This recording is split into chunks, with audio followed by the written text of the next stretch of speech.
Consulte sans tabou, c'est le podcast d'EasyPara qui répond à toutes vos questions sur les maux du quotidien. Vous savez ce que vous avez un peu honte d'aborder avec votre pharmacien. Sans tabou, on en parle avec des professionnels de santé. Aujourd'hui, on se penche sur un problème de peau que beaucoup subissent, parfois sans savoir vraiment quoi faire, les poils incarnés. Ces petits boutons rouges douloureux et inesthétiques peuvent vite devenir un cauchemar si on ne les traite pas correctement. Et pour tout comprendre, je suis avec Nathalie, notre experte en produits de parapharmacie. Commençons par le début. C'est quoi déjà un poil incarné ? Bonjour à tous. Un poil incarné, ça survient lorsque le poil se replie et pousse à l'intérieur de la peau au lieu de se percer. Il forme un petit bouton rouge enflammé à l'endroit où il aurait dû sortir. Il continue sa croissance sous la peau, s'entortille dans son follicule. Le corps finit souvent par encapsuler ce poil et parfois la zone guérit spontanément après plusieurs semaines. Les zones concernées, maillot, aisselle, jambes chez les femmes, souvent rasées fréquemment. Et pour les hommes, ce sera le visage, le cou, plus fréquent. Alors, quelles sont les causes de ces poils incarnés ? Les causes principales, c'est le rasage justement intensif. Couper le poil très près altère la trajectoire de la repousse. Et aussi l'épilation à la cire. Souvent à rebousse-poil et agressive, elle favorise la casse du poil. Les poils crépus ou fins ont du mal à percer la peau, ce qui va entraîner ce poil incarné. L'accumulation de peau morte, car la peau devient beaucoup plus épaisse, empêche la sortie naturelle du poil. Et aussi les frottements répétés, comme les vêtements serrés, les zones qui sont sollicitées favorisent l'épaississement cutané. Mais alors, est-ce que c'est douloureux et est-ce qu'il y a des risques finalement ? Oui, cela peut provoquer des douleurs, des rougeurs et des démangeaisons et surtout des traces cutanées qui sont dues au grattage. Ça peut aussi être une infection, un gonflement du pus, voire un kyste. Percer un poil incarné soi-même peut aggraver l'inflammation, laisser des cicatrices ou infecter davantage.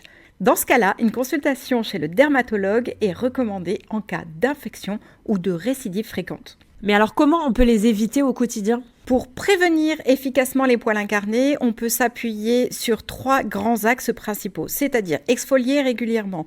L'objectif est d'éliminer les cellules mortes qui bouchent le pore. Vous pouvez faire un gommage doux 1 à 2 fois par semaine ou opter pour une exfoliation chimique à base d'urée, d'acide salicylique ou bien d'acide glycolique. Très efficace sur les peaux épaisses ou sujettes aux incarnations. Et pour celles et ceux qui aiment les rituels un peu cocooning, un rituel hammam est une excellente option. Par exemple, le brossage à sec, du savon noir, un gommage au gant de Kessa, suivi d'un masque au rasoul. Ce rituel purifie, adoucit et prépare la peau pour une repousse sans obstacle. Deuxième axe, l'hydratation pour assouplir la peau. Une peau bien hydratée laisse plus facilement passer le poil. Pensez au lait enrichi en urée et aux huiles végétales plutôt légères. Et si vous vous exposez au soleil, choisissez une crème cicatrisante avec un SPF pour éviter les taches après l'épilation ou l'inflammation. Troisième axe, optez pour des bons gestes au niveau de l'épilation et du rasage. Rasez dans le sens du poil avec une lame parfaitement propre, évitez les rasages à sec, portez des vêtements amples parce que justement le frottement va entraîner ce type de poil.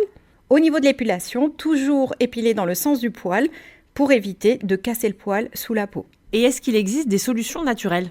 Tout à fait, l'huile de souchet ou souquet pour certains peut ralentir la repousse du poil, ce qui va permettre d'éviter d'avoir un poil qui s'entortille. L'huile essentielle de théâtrie qui est parfaite pour désinfecter et calmer les inflammations locales.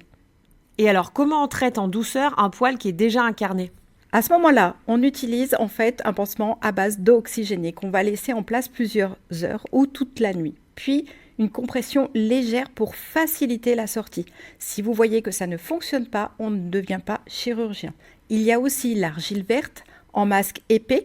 L'humidité fait remonter le poil et aussi notre théâtrie sur un coton-tige 2 fois par jour pour aseptiser et réduire l'inflammation.